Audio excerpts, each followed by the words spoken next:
Students, ఈరోజు మనం భ్రమక పదాలు గురించి తెలుసుకుందాం.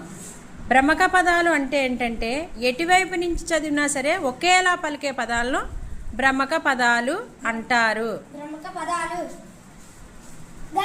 గంగమ్మ గంగా గంగమ్మ గంగా, మందార దామం మందార దామం, ముత్యము ముత్యము ముఖ్యము ముఖ్యము, నాతాన నతన నాతాన నతన, తామాత తమాత తామాత తమాత, కందకం కందకం, కిటికీ కిటికీ, సంతసం సంతసం, పాలు తెలుప పాలు తెలుప, కనక కనక, త్రినేత్రి త్రినేత్రి, సమోసా సమోసా, నల్లన నల్లన, మిసిమి మిసిమి, కునుకు కునుకు, కర్షక కర్షక,